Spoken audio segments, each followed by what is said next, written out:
জাতীয় সংসদ ভবন থেকে এই মুহূর্তে সরাসরি যুক্ত হচ্ছেন আমাদের সাথে জুমাতুল বিদা। তার কাছ থেকে জেনে নেব বিস্তারিত। বিদা, জাতীয় ঐক্যমত্য কমিশনের সাথে এনসিপির বৈঠকটি সকাল থেকে চলছে, আমরা জেনেছি। নতুন কি আপডেট রয়েছে বৈঠক সম্পর্কিত?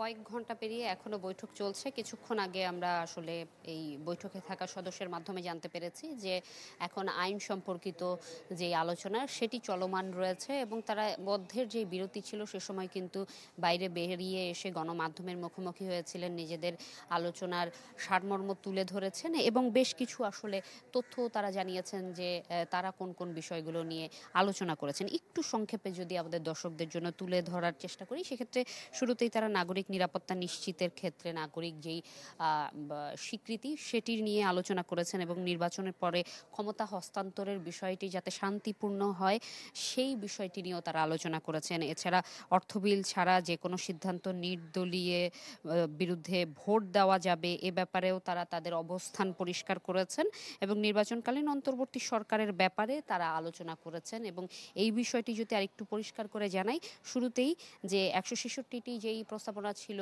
পরামর্শ, তার মধ্যে 129টিতে তারা নিজেদের অবস্থান পরিষ্কার করেছেন যে তারা এটির পক্ষে রয়েছেন। এর পাশাপাশি নিজেদের কিছু পরামর্শের কথা জানিয়েছেন। বাকি 22টির বিষয়ে তারা ভিন্ন মত জানিয়েছেন প্রস্তাবনার এবং নিজেদের কিছু পরামর্শ জানিয়েছেন। প্রাণ সসের মাখামাখি টেস্ট নুডলসকে করে তোলে আরো ইয়ামি আরো জোস।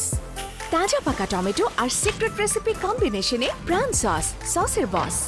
তার মধ্যে উল্লেখযোগ্য কিছু একটু যদি পরিষ্কার করে তুলে ধরি, যে রাষ্ট্রভাষা বাংলার বিষয়ে আপত্তি নেই, এটা হতে হবে দাপ্তরিক ভাষা, সুস্পষ্টভাবে তারা এটি বলেছেন। এবং প্রার্থী হওয়ার ন্যূনতম বয়স 23 বছর হওয়া উচিত, এরকম একটি বিষয় রয়েছে। দ্বিকক্ষ বিশিষ্ট সংসদ, এক্ষেত্রে উচ্চ কক্ষে প্রার্থী নির্বাচনের আগে ঘোষণা করতে হবে, এই বিষয়টিও কিন্তু তারা তুলে ধরেছেন।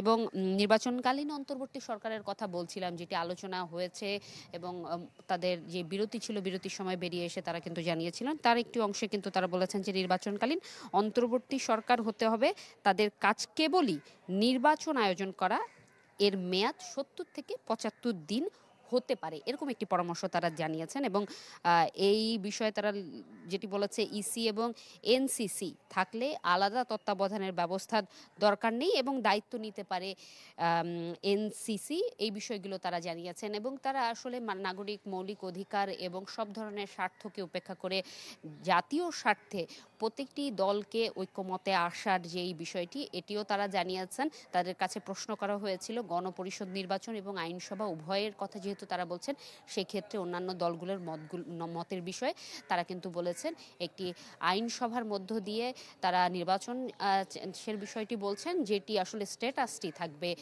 তারা বলছেন যে গণপরিষদ নির্বাচনের। এই বিষয় খুঁটিনাটি একেবারে আলোচনা চলছে, আসলে তাদের শেষ হলে আমরা বলতে পারবো। এই ছিল আমার কাছে শান্তি এখান থেকে সর্বশেষ। বিদা, ধন্যবাদ। জুমাতুল বিদা আমাদের সাথে যুক্ত হয়েছিলেন জাতীয় সংসদ ভবন থেকে, জানাচ্ছিলেন জাতীয় ঐক্যমত্য কমিশন ও জাতীয় নাগরিক পার্টির মধ্যে যে বৈঠক চলছে সে সম্পর্কে।